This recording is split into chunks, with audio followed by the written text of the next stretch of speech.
Gentleman here, gentleman there. Again, I'm keen to hear from people I haven't yet heard from, if you feel so inclined. I think leading on from that, whose fault is it? About a year ago, we had the Benefit Street documentary on Channel 4, and a few weeks later, somebody in The Guardian wrote a very interesting article about post-war Birmingham. And believe it or not, unemployment after the Second World War, after the 60s, 70s, was 2%.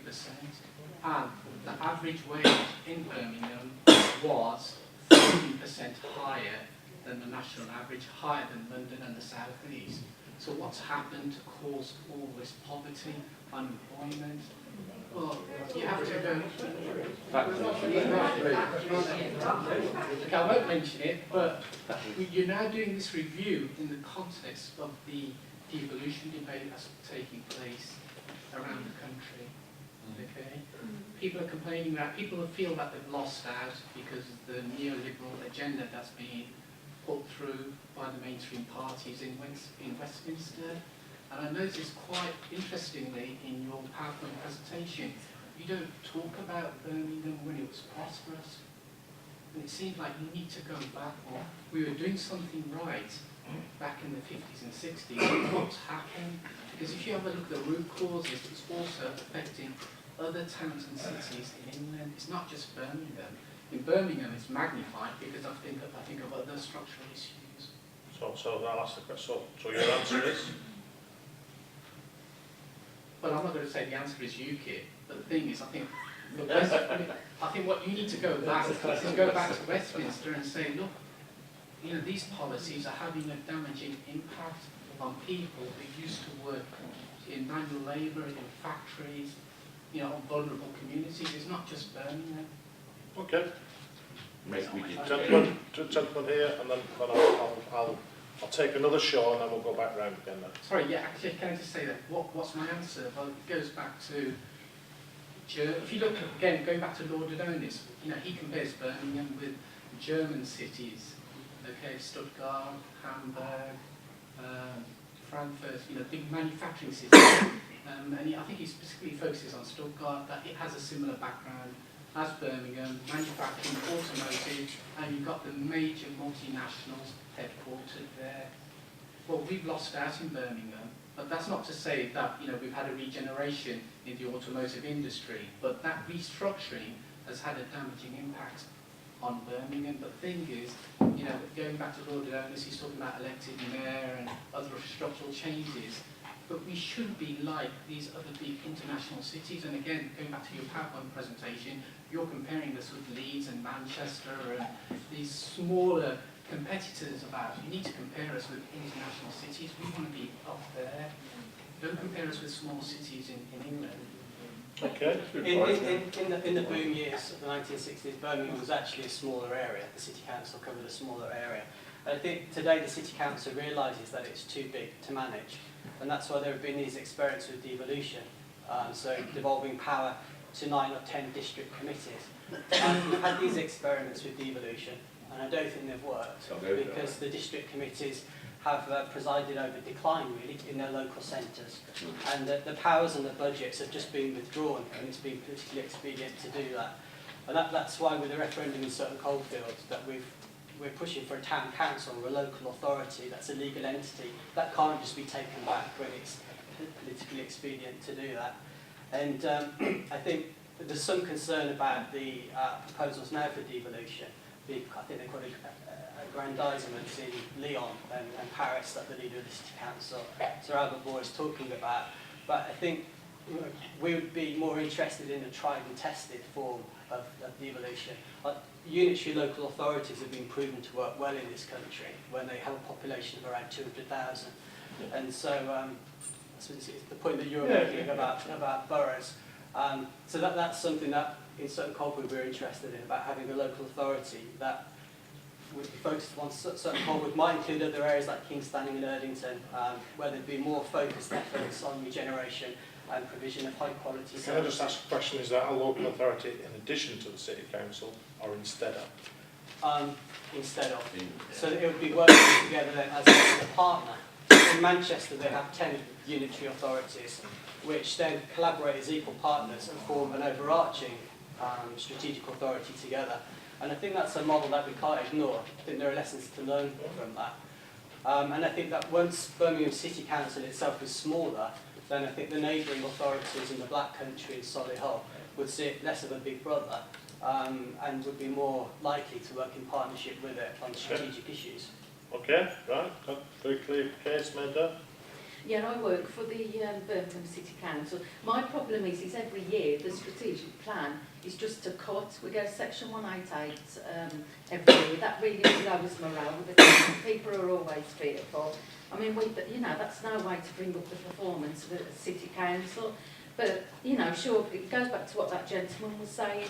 Surely, you know, why is it we have these service reviews as well every year, and all that is to privatise the services.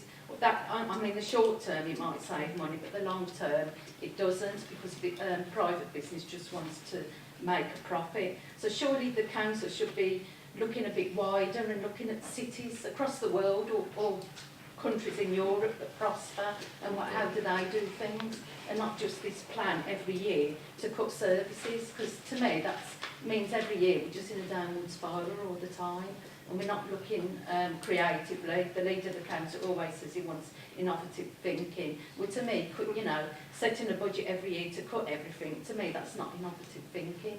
We need to prosper and be positive and look up and Okay, look down. so an issue about staff morale, an issue about budget, and also an issue about comparing yourself to other cities elsewhere outside the UK, which is and not always follow America. So I think the problem this country has got is we always follow America. Look at Europe. Okay, who else would like to ask a question? Can people put their hand up who haven't yet spoken first? I'd want to make sure they get it. Gentleman here at the front. Then I'll call. I'd like to just move on from innovation as a business in Birmingham. Birmingham is really a forward-thinking city. I think it's got a lot of restrictions, a lot of ties around it. It's no different to any other council that's out there based on risk-averse attitude, and de-risking from central government would be a good thing. Encouraging innovation, because to take a risk in new innovation is the sheer nature of innovation, and you know the History Time Growth report reflects innovation very well. The LEP involvement now with the council and the collaboration is extremely exciting, because hopefully that will raise a lot of other useful areas. But innovation is stifled, and I think it's also based on image, and we're going through a new industrial revolution. You know, Birmingham has got some great things like a canal system. What I'd like to see personally is that brought to life in a different way and modernised, and give people a chance, maybe put creatives along the sides of the canal system and develop and give youth an opportunity to showcase their capabilities. Just basic innovation, new ways of doing things, and encouraging that image change for Birmingham. I think an ambassador for innovation really needs to go into central government and then push down to the local council. I won't forget you, I promise, but or I might. But I want to make sure, no, seriously, I just want to make sure people who haven't spoken yet get a chance. So the gentleman there at the back. 3 or 4 points, if I may. Can I start by declaring an interest? I am an elected member for some of those people who are south of so I want you to know that before I start.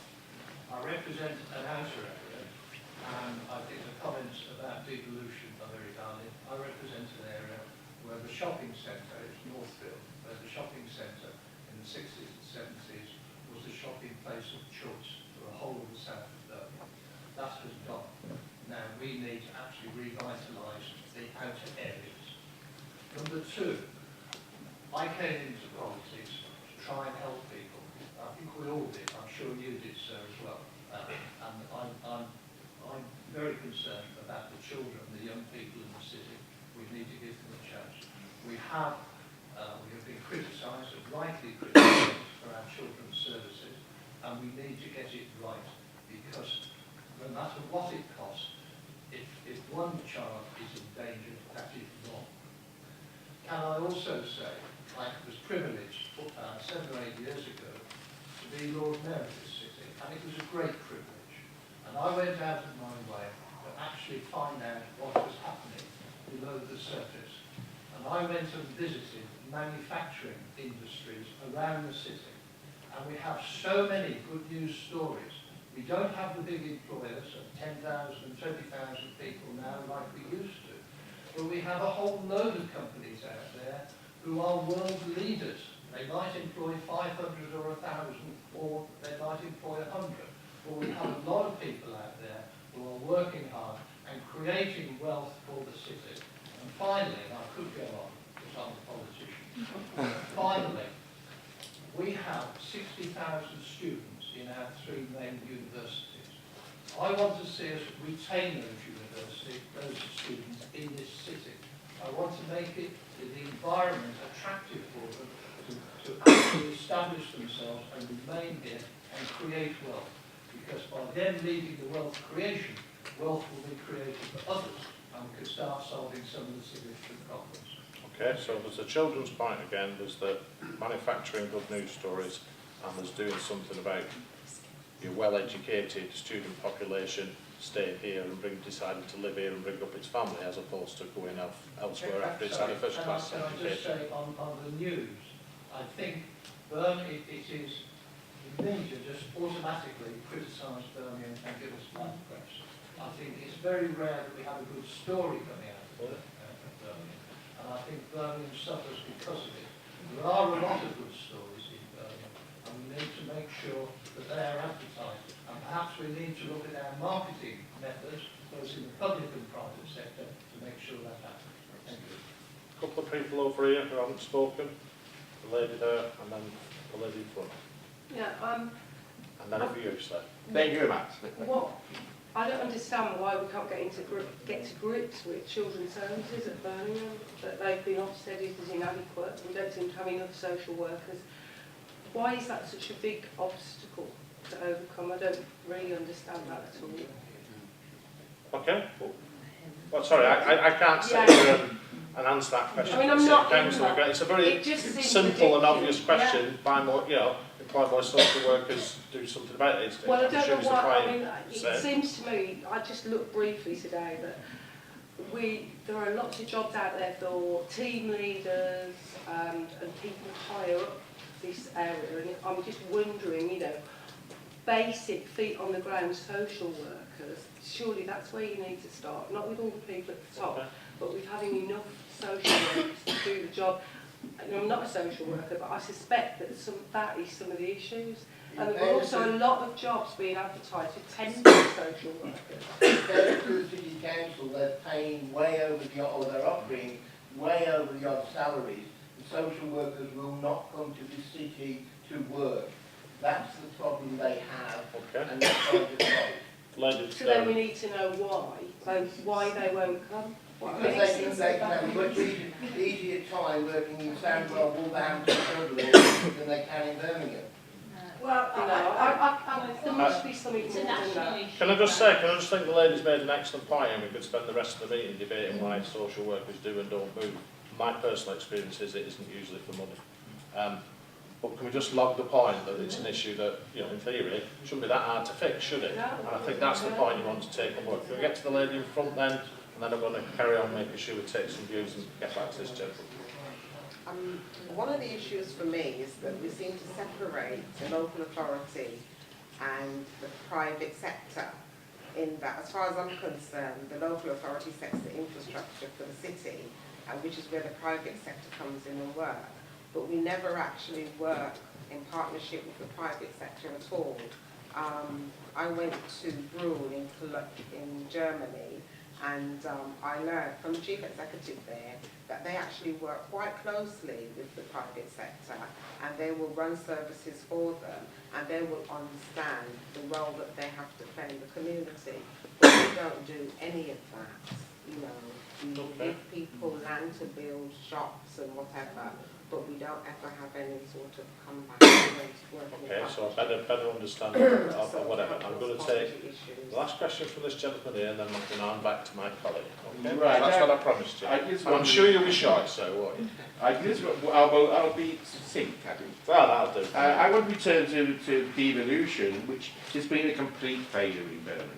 The districts, which are based on the parliamentary contingencies, had no power whatsoever. They had no real money. It's all set out by the city council beforehand, how much they're going to get. They have to pay on service level agreements. The ward councils have even less power. The only thing they can decide is where to put a litter bin and what colour it will be. The whole point is there is no devolution here in Birmingham. It's all controlled by the Cabinet and the City Council, and that's why it needs to be broken up. Thank you. Okay, thank you. And on that point. Thank you for that, Howard. I'm going to use the last bit of this meeting this evening. It's been an incredibly helpful conversation to two things really. One is to talk about services, and then to finish with, if you were me making this report, we'll do some quick fire. What would you do? What would you recommend? But let's just start with the services side of it. Let's turn this round and say, which of the services in Birmingham you think are really good, things that you experience, receive from the council? And so give us an example, a service you think, this works well for me? Online communication is very good in the city. Online Communications. Online communications. Any other colleagues? Birmingham Municipal Housing Trust is a successful enterprise that the City Council has initiated to build council houses. Right, the Municipal Housing Trust. Others heard of that? What at the back here? Can I just sort of pick up schools? Because as a student who came here in 1979 and decided to stay and raise my family, the schools here are brilliant compared to what we find in other core cities. Whether it's the results that they get, the education opportunities. Two of my kids have been through the state school system in Birmingham from start to finish, and they're both at Russell Group universities and are doing well here. It's one of our strengths. Right, it's I think interesting. that depends which school you go That's to. right. And which area you live in. So could you mind saying where you're I'm from Bournemouth. I'm going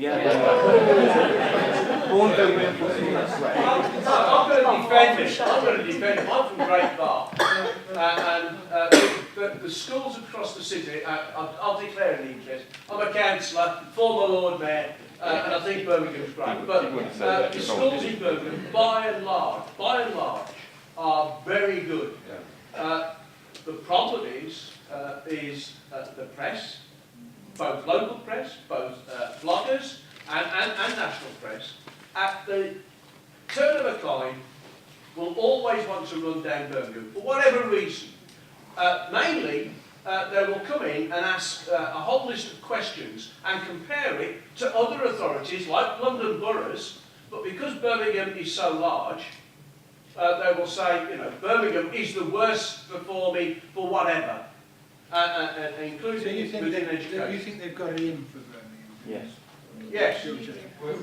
Let's get some more on services. Lady at the front, in front of you, if you could. Why would they have anything for Birmingham? Well, I'm not saying I agree. I'm just recording the point that the colleague made. Yeah, I was just going to say, and this is Birmingham's own fault really, but not celebrating the fact that they have some very, very good schools that are achieving high achievers, and people are actually looking at examples. So Birmingham itself needs to promote and celebrate good success. Yes. Do you know we've got more people speaking more than one language than any other authority in the whole of the United Kingdom?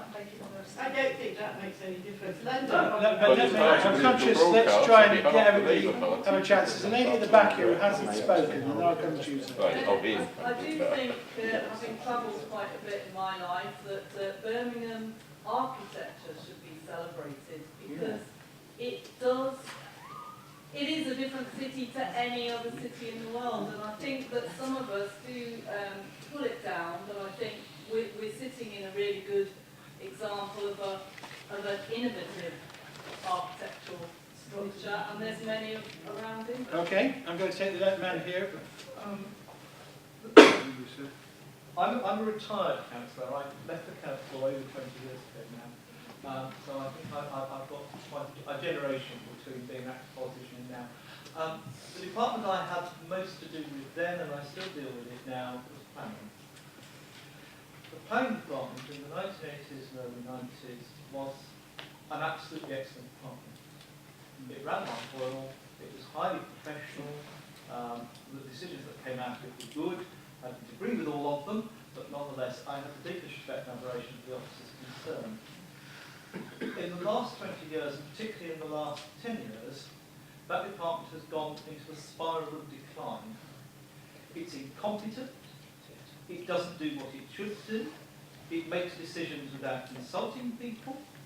The lady who just mentioned architecture, it mentioned a sensitive point to me, because I'm a building historian, that's what I do, that's my job. I work for an organisation called Pebson Architectural Guides, which some people haven't heard of. Very good guides, by the way.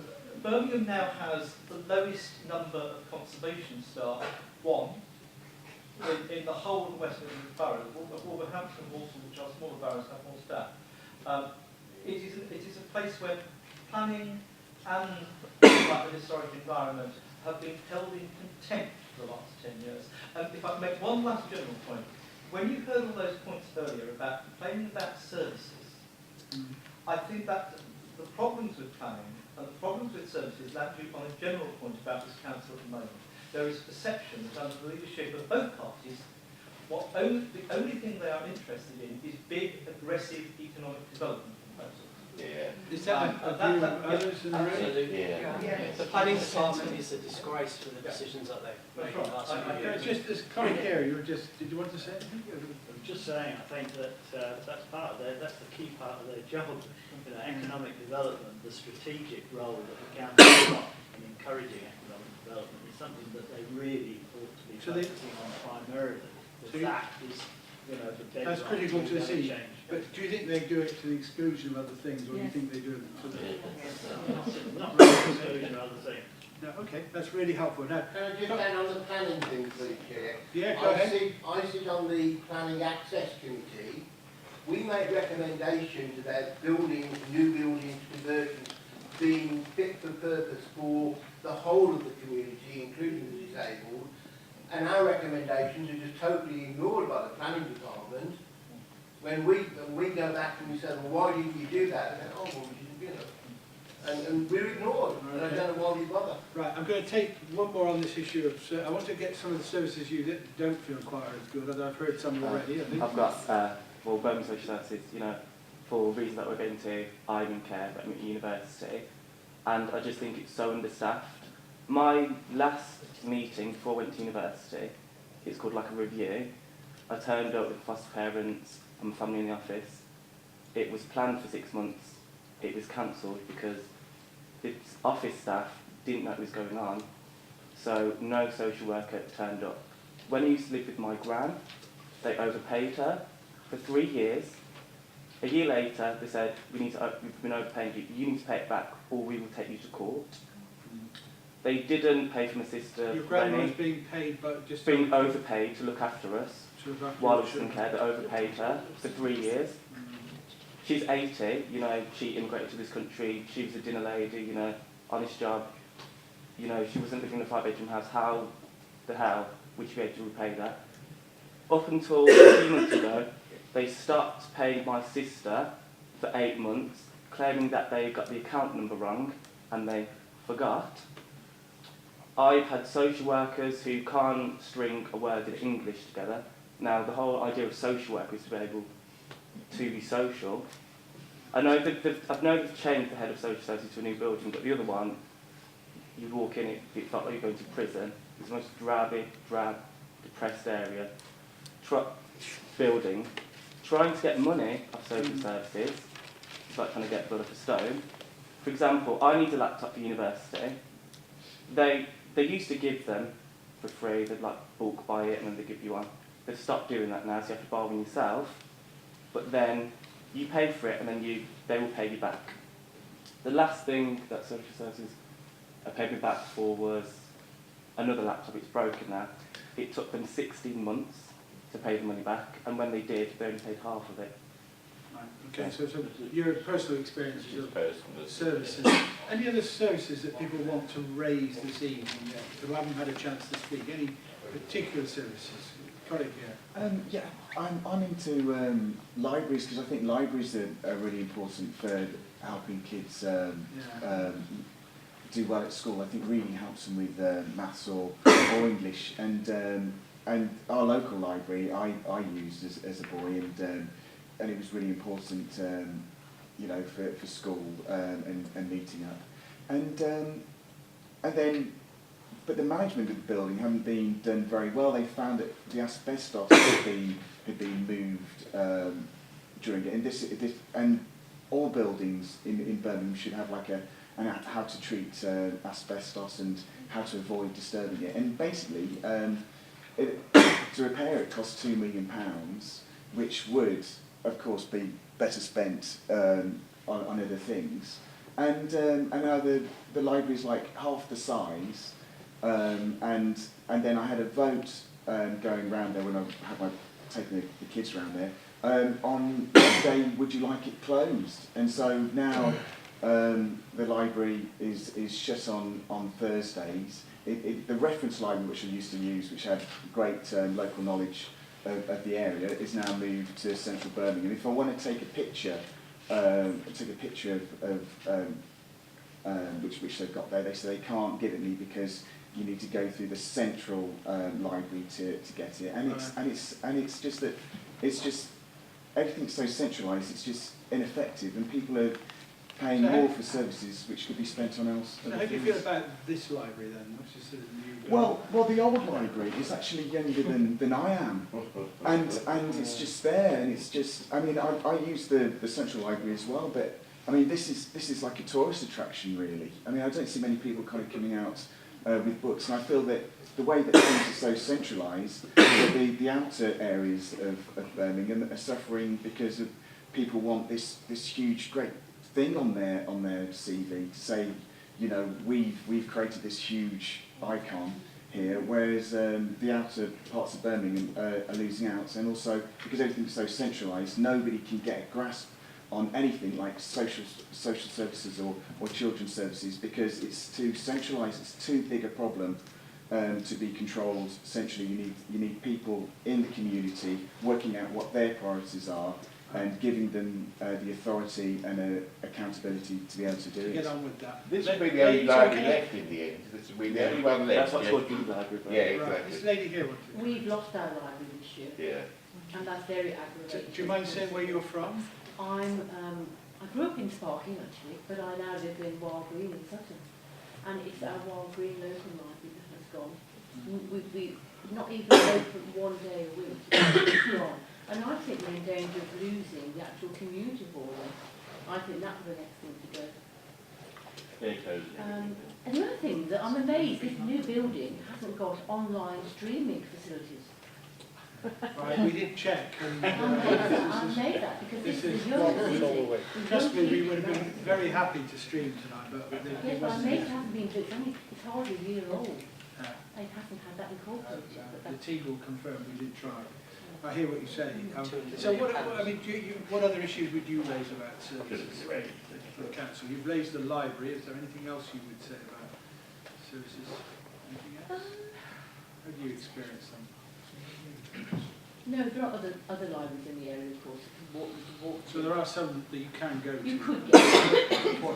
It's people with young families who would go to that library and you use the facilities there. Right, okay. That I think. Okay, very helpful. A lady here hasn't had a chance to speak, so do you want to come in? Yeah. Well, I was, because I live in the Longbridge Ward, but I live on Big Franklin estate, which has got a parish council, which is not dissimilar to Sutton Coldplay, etc. We've actually got, there's an alleyway type of net that connects the centre of Franklin to the side of Franklin Island, which is part of the Ray Valley network. And that alleyway there really is in an atrocious state. And this is probably to do with services, but pavement could do the pulled up, really low, and we got Hawthorne going along it, and they could do with being seen to as well. And you've got to remember this estate is only 40 years old. Right. And to be honest, comparing the fact that Franklin estate a lot of it used to be under Bromsgrove before it moved to Birmingham. And quite frankly, when it was Bromsgrove, the estate was in a far better condition than it is now. So you think it's deteriorated yes, since it it has deteriorated. came under the council? Anybody who hasn't had a chance to speak on services or any other issues? Lady at the back here. Yes, just a quick one on services. I lived outside of the country for many years, over 30 years. I came back occasionally, but coming back to live, what is wrong with the country and Birmingham, or what is right as well? It's a bit more stark for me. It stands out. Yeah, tell me your So, thoughts.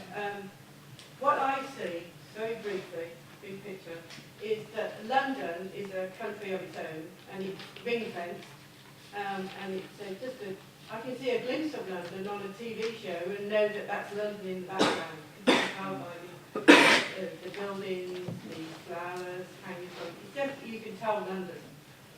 Birmingham is dirty in many places. There's been a lot of development around the city for the good, a lot of good changes. There are a lot of derelict buildings around the city that are atrocious. You can't get any, I've tried to get things done about some of them, got nowhere. The education, there are a lot of good schools for sure, but there's an awful lot of very poor children in this country, and particularly in Birmingham. A quarter, as it came out of the report today, a quarter of this country's children are living in poverty. 25% of the children. I think to touch on the abuse of children and social workers, I don't think it's a social worker problem at all. I think it's a poverty problem. Poor education, people living in poverty tend to go to shitty schools, pardon my language, go to very poor schools frequently. They have poor diets, they have poor parenting, the parents have very poor parenting skills. They come themselves from maybe violent homes or poor, they just haven't been able to change the way that they bring up their own children. Okay, So anyway. No, it's very helpful to get your feedback, and as psycho as you would see it as deprivation. The gentleman here hasn't had a chance to speak, and there are six ladies here. Yes, you. Thank you, Chair. I just had, as a transplanted Birmingham person who's worked now in the city for a number of years, I just had more of a practical question in terms of the review itself.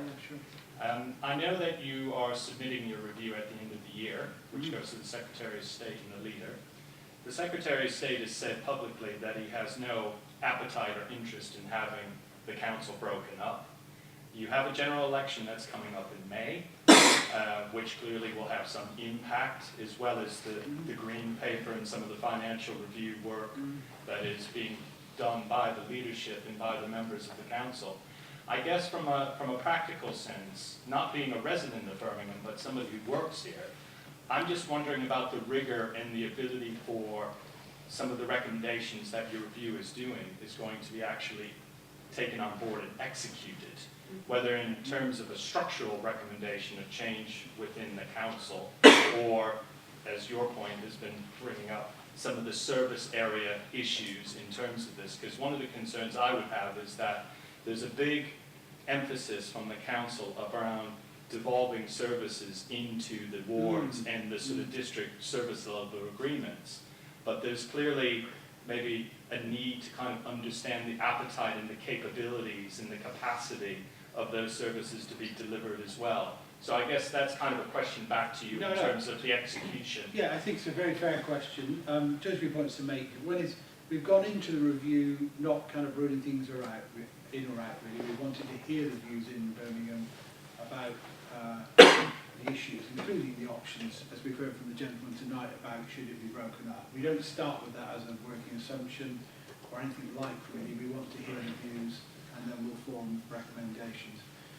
the recommendations will be for either Birmingham to adopt or for the Minister to adopt. So it'll be ultimately their decision. My recommendations aren't binding, their recommendations just that really. So it'll be whether Birmingham wants to take them up or whether, if they're recommendations for the Secretary of State, he wants to take them up. The intention of the review is to find the things that would improve Birmingham, that would, if you like, move the dial on from some of the issues it's currently facing. That's the intent of the review that we're doing here. And you rightly say devolution is one of the key issues that has come up in our review. Just before I come to you, lady, your question, if I can, I'd be quite interested to hear on this issue of district committees. How many of you are aware of the district committees, just out of interest? Okay, so quite a informed audience. And of those of you who are aware of them, how many of you do you think they're making an effective contribution? Can I just say? Doing okay. Just get your vote on this first. And then see. Doing okay with limited powers. So some are, yeah. So quite a limited awareness, but a different view of powers. What's the biggest problem? Sorry? Could you explain How long have you been? That's one of the things we're trying to sort out. One of the problems was moving the meetings of the district committees out of the district to the town hall during the day. Although it's live streamed, it means you couldn't turn up and you're not allowed to speak. Yeah. Now, I've heard that point before, that it's... can I just test the same question on the ward committees? How many are aware of the ward committees? More, interestingly. And how many of those of you who are aware of it, how many of you think they're an effective meeting? Right. Yeah, we've got some work to do there, please. Now, I do want to let this lady in here who's been waiting very patiently to raise her point. Yes, please. Just coming back again to Birmingham, our city, poor services, very poor youth services, just not enough for young people. Right. And it is, as you say, one of the youngest cities in the country. Can I just take this colleague here, if you bear with me? I don't think you've had a chance to speak yet. Just one thing I just want to comment on. This meeting tonight, I was told to be a public meeting for the general public of Birmingham, which is who the local councils and all the government officers are supposed to serve, because that's their intention. I found tonight that there's been a lot of political pushing from various parties, councils and whatever, which I feel is a bit naughty in a way, because they've got an opportunity to get their point of view in all the meetings that will be held later on. I don't think this is a proper public meeting that is open to all the public people. Yeah, it's an open meeting. I understand that, and but so surely we haven't prescribed who can and can't come. No. In fact, we were oversubscribed tonight, has to be said. But So surely we've got a few So sadly, we overcommitted actually. How to was the it numbers. decided then? Because the email that I had. Pretty much first come, first served, I Right. think, to be honest. But surely councils have got an opportunity elsewhere to put their... But they have, and which is why, as a member of the public, I take it you are, perhaps I'll give you a chance to say, I mean, what are the issues for you then? Why have you come this evening? What's the thing that's on your mind? My issues are quite concerned about all the levels of staffing that have been lost in the city council, the frontline services that have gone, the management structures that are left, which are highly paid management structures, which don't seem to have the key performance indicators being looked at. So from these services ahead to all these extraordinary people in these contracts, and no one's monitoring what's going on. It's all in the detail at the bottom. Right. You've got to start at the bottom. Give me an example of one of those that you think isn't working, for example. Well, if you start looking at the PFI for highways, the contract's gone out to Amy. That's the city council contract went out for 25 years. The number of people that have complained tonight about the state of the roads, the lights and whatever else, it's been minuscule, but that contract is in its 4th or 5th year. The actual first 4 years, they were supposed to do every road in the city and make sure. I've had our roads shut down 3 times in the last 2 years, and no work's actually been completed. Right. They haven't actually done it. So you've got quite big issues with it. Gentleman here, I don't think has had a chance to speak, and I'll take the lady at the back. Talking about highways, the other week, a couple of weeks ago, looked out the bedroom window, there were 6 chaps up the road, 3 lorries. They were digging a hole. They lifted a slab out the pavement. They dug a hole. They took the soil out of it. They put it round the back of the lorry, which I couldn't see. We left them to it. Two of them were sitting on the fence watching the rest of them. We left them to it. We came back. They found they filled the hole in and tarmacked it over. So I'm not quite sure what it was all about. 6 blokes and 3 big lorries to dig a hole. They dig a hole to fill it in again. That's what happened. Look, I'm going to take the lady at the back. I do want to get some of your quick fire thoughts about what we need to do to improve Birmingham. And then I'll take this gentleman here. I think a lot of residents feel that, you know, you can make a complaint, but it doesn't really get dealt with. To ask about the ward committees, people do raise issues, but you do have to raise them to the chair before the meeting. Right. There doesn't seem to be, as the gentleman over there said, there's no sort of monitoring of actually what's promised, what's delivered, and where is the evaluation. With the services, there's no evaluation. You know, public consultations, well, what happens to them? What's going to happen tonight?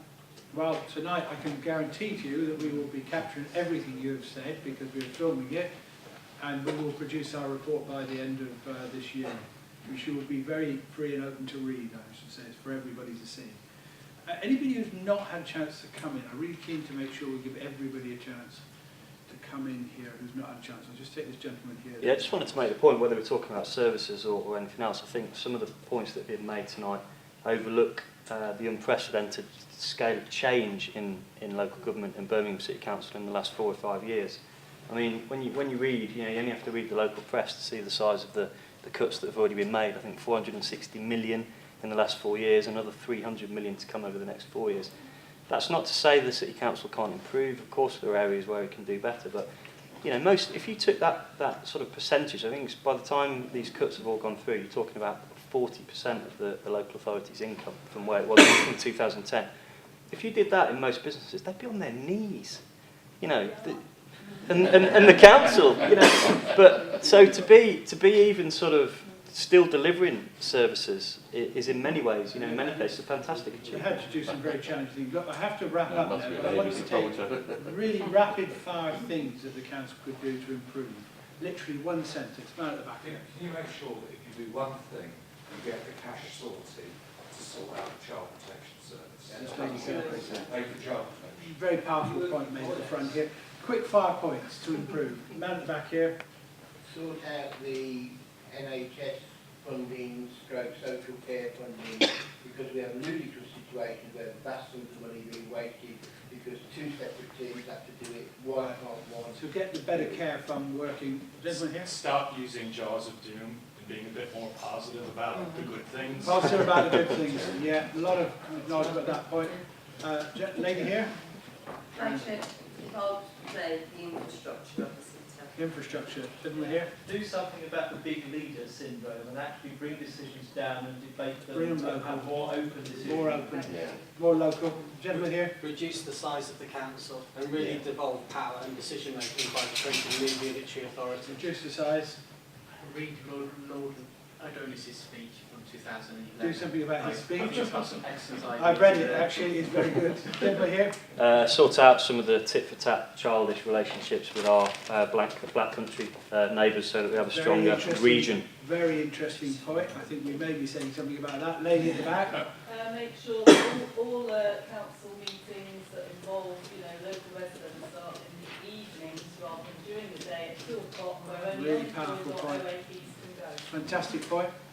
Gentleman here. I think try and bridge the gap from the 30% vacancy rate of social workers, because you can have all the reviews you want, but if you've got 30% cut, it's going to take so long to implement the progress. Very powerful point. Gentleman here. Promote the good things and more so about the innovation. Innovation. Going on in the city. Absolutely. Lady here. Have a long-term plan for social services. Long-term plan. I've been working with social services for over 16 years, and we've just gone through our 4th reorganisation, and as far as I can see, it's 4 sort of knee-jerk response. Right, very helpful. Gentleman at the back hasn't spoken at all. Figure out how to connect with the people that actually use all these services. I suspect that most of us aren't represented. people that actually use and need the services, to get them to what's required. Connect with people who use the services. Right, look, I'm going to have gentlemen here that will best stop. Just someone take accountability when something goes wrong. Take responsibility when it goes wrong. Look, I'm going to stop it there. I know you had a good point, but we must finish.